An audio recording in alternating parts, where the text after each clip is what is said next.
Welcome to The Explainer. We usually think of history as this dry, predictable timeline of dates and treaties. But pull back the curtain and you'll find a wild, fast-paced catalog of the absurd and, frankly, the terrifying. Moments so completely out of left field, you'll swear they're pure fiction. So what exactly happens when the bizarre turns deadly? To really set the stage for the absolute climax of today's explainer, we've got to plunge straight into the chaos of weird historical anomalies.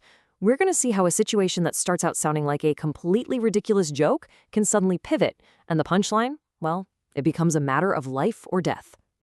Section 1. Weird weather and wild ideas. Okay, picture this. You're looking up at a cloudy sky and you see meat. Yeah, you heard me right. In Olympia Springs, Kentucky, chunks of raw red meat literally rained down from the sky, just covering the ground for several minutes. And it gets weirder because a couple of incredibly brave, or maybe just completely foolish locals actually tasted this mystery sky meat. They said it tasted kind of like mutton. So what on earth caused this? Well, scientists now think a massive flock of vultures gorged themselves, got startled into flight, and then collectively projectile vomited mid-air right over this unsuspecting town. I mean, wow. And honestly, military plans of the era were just as wild as vulture weather. The US military actually cooked up a top-secret program to attach tiny incendiary bombs to Mexican free-tailed bats. The big idea was to drop millions of these weaponized bats from planes over Japanese cities, assuming they'd instinctively roost in the eaves of wooden buildings and systematically burn them down. Flawless plan, right? Well, not exactly. The whole project was completely scrapped after a test run went horribly wrong. The armed bats were accidentally released and they immediately flew right under the roofs of the very US military base they were testing them on, burned the whole place to the ground. Now, raining meat and weaponized bats sound like something straight out of a surreal comedy. But what happens when that comical absurdity pivots into a fatal tragedy? Bizarre history doesn't always end with a chuckle. We're shifting now from these strange anomalies into sheer structural horror, looking at moments where the absurdity is matched only by massive, devastating loss of life. Section 2. History's most bizarre casualties. Let's travel way back to 12th century Erfurt, Germany. Imagine a massive gathering of elites, princes, nobles, and high-ranking officials from across the Holy Roman Empire, all packed into a church to hash out a major political dispute. They're wearing their finest robes, really throwing their weight around. And then, the unthinkable happens. The ancient wooden floor literally could not support the combined weight of their egos and heavy armor. The timber groaned, snapped, and completely gave way.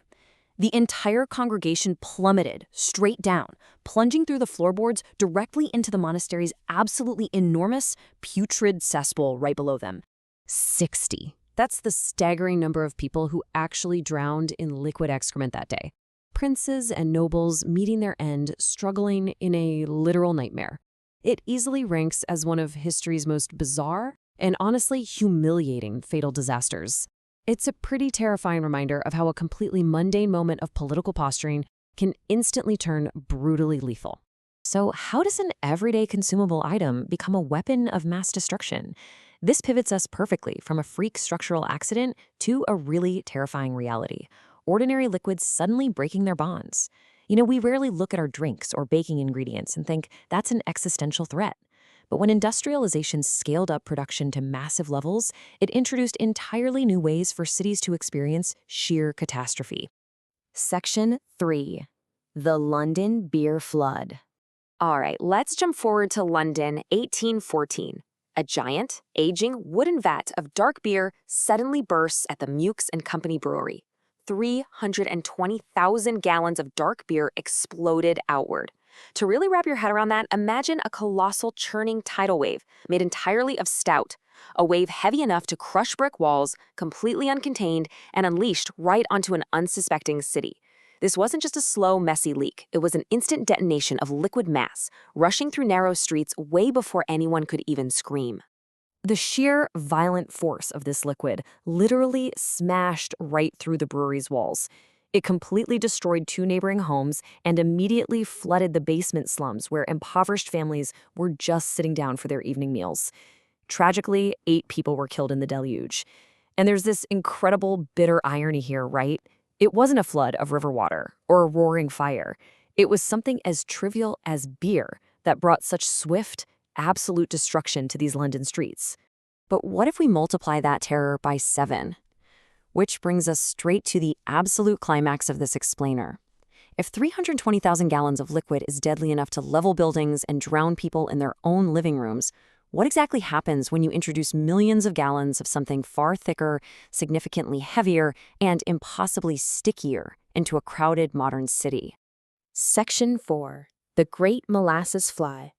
Boston, January 1919. A massive, poorly constructed steel storage tank burst, and it turned a perfectly common baking ingredient into history's most visceral nightmare. Over 2.3 million gallons of thick, heavy molasses immediately erupted into the streets. Witnesses said the sound of the steel rivets popping sounded exactly like rapid-fire machine guns, right before this deafening roar of steel tearing wide open. Just an explosive rupture of unimaginable scale, right in the middle of a densely populated commercial neighborhood. It instantly formed a towering 15-foot wave of dark, sticky destruction. Try to picture it, a massive wall of brown sludge, literally 2 stories high, completely blocking out the winter sun. It was this creeping blackout bearing down on everything in its path, throwing massive chunks of sharp steel from the shattered tank everywhere. The sheer visceral horror of seeing a tidal wave of syrup blotting out the sky, it's almost beyond comprehension. And here's the craziest part. It wasn't oozing slowly like a spilled jar in your kitchen pantry. This massive wave was moving at an astonishing 35 miles per hour. It was practically impossible to outrun. This was a devastating force of nature born entirely from a catastrophic industrial failure. Because molasses is roughly 40% denser than water, this tsunami hit with unbelievable kinetic energy. It actually carried enough raw momentum to snap the steel girders of elevated train tracks right in half. And it swept entire train cars completely off their rails. The toll was absolutely devastating. Entire buildings were ripped right off their foundations and crushed into splinters under the sheer weight of the dark syrup. Men, women, and horses were trapped in the rapidly hardening sludge, unable to breathe as it completely filled their lungs. In the end, 21 people lost their lives in this terrifying disaster, and another 150 were injured. They were caught completely off guard, swallowed up by a bizarre and deadly tide on what was supposed to be just a normal afternoon. When you look at the London disaster side by side with the catastrophe in Boston, it really puts the terrifying magnitude of the Boston event into perspective. The molasses flood was a true urban catastrophe that completely dwarfed the beer flood. Seeing this really highlights how a seemingly harmless everyday substance, when stored in massive, unregulated quantities, can instantly transform into a lethal, blunt force weapon capable of leveling city blocks and ending lives in seconds. Section 5. The Smell of History. You know what the truly bizarre thing is? The sensory memory of this tragedy is actually still alive today, over a century later. Imagine walking through the north end of Boston right now. You're feeling the humid summer heat radiating off the brick buildings, and suddenly, you catch it. That faint, unmistakable, sweet scent. A lingering ghost of a deadly 15-foot wave. It's such a chilling reminder that the past leaves deep, physical imprints on our present world, seeping right into the very cracks of the city itself. So I want to leave you with this final thought. History is absolutely everywhere. The streets we walk on every single day have seen rainstorms of meat, collapsed floors of doom, and 35-mile-per-hour tidal waves of molasses. As we've seen today, history is far stranger and wildly more dangerous than we usually realize. So, when you step outside and walk the streets of your own city, what bizarre and terrifying history is hiding just beneath the surface?